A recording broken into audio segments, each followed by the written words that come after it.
हा, तीन तिगाड काम बिगाड. बरोबर आहे, बरोबर आहे, बरोबर आहे. पण सरकारमध्ये तीन तिगाड काम बिगाड नाही. आम्ही तिघांची रिक्षा चालली, पुढं ड्रायव्हिंगला देवेंद्रजी बसलेत आणि मागे इकडे तिकडे एकीकडं एकनाथराव बघताय, तिकडे मी बघतोय. बरोबर चाललंय, जाऊ दे जाऊ दे जाऊ दे. ते म्हणजे सर्वांच्यासाठी मेट्रो आणि PMPML बस मोफत. 1 एप्रिल 26 पासून 500 चौरस फुटापर्यंत घरांना मालमत्ता करातनं मुक्तता. गरीब आहे ना तो, त्याला कशाला 500 स्क्वेअर फीट मध्ये राहतो आणि त्याच्यात आणखीन टॅक्सचा बोजा त्याला लावायचा. त्याच्यापेक्षा ज्यांचे बंगले आहेत, बंगले त्यांना लावू ना. बंगलेवाले देऊ शकतात, त्यांची ऐपत आहे. काय बुवा रामकृष्णारी, जिथं तुतारी असेल तिथं वाजवा तुतारी, पण ह्या 5 ह्याच्यात नाही.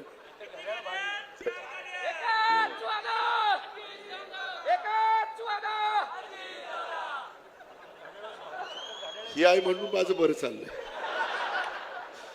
त्यामध्ये डेटा प्लॅनसह विद्यार्थ्यांना मोफत टॅबलेट देणार. ज्याला टॅब म्हणतो, काही जण टॅबलेट म्हणतात, ते आम्ही देणार. कारण गरिबांच्या मुलाला टॅब देणं गरजेचं आहे. ते आपण देऊ शकतो. आपल्याला एआयची स्पर्धा करायची, एआयचं शिक्षण द्यायचं, आणि म्हणून हे आपण करतोय. लाडक्या बहिणींना रोजगार सुरू करण्यासाठी ज्यांनी कोर्स केला असेल त्यांना 5 लाखापर्यंत व्याजमुक्त कर्ज, तेही आम्ही देऊ शकतो. आम्ही आता सारथीला, महाज्योतीला, बार्टीला, आरटीला, मार्टीला केलेलं आहे. आणि ह्याच्यात केंद्र सरकारची योजना आहे बँकांना की गरिबांना, मध्यमवर्गीयांना 5 लाखापर्यंत किफायतशीर दरात 4 का 5% कर्ज द्यायचंय. आम्ही त्याच्यामध्ये ते 4% सहन करू, ते आपल्याला अवघड नाही.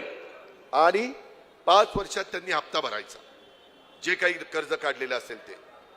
पण हप्ता नाही भरला तर आम्ही व्याज देणार नाही.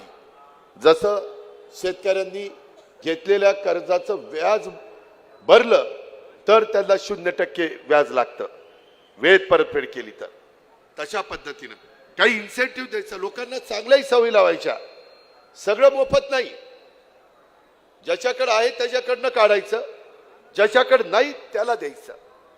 हे महानगरपालिका आणि सरकार चालवण्याचं सूत्र आहे, हे आपण लक्षात घ्या.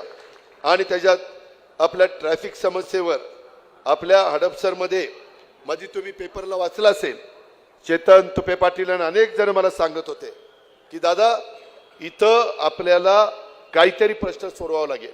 आता भैरवा नाल्यापासून डायरेक्ट फ्लायओव्हर काढलेला आहे पार लांबपर्यंत, त्याच्यावेळेस नुकसान होणार आहे. जसं आमचा मागच्या चुकीच्या लोकांनी चूक केली आणि तो विद्यापीठाचा पूल पाडावा लागला, 250 कोटी रुपये वाया गेले.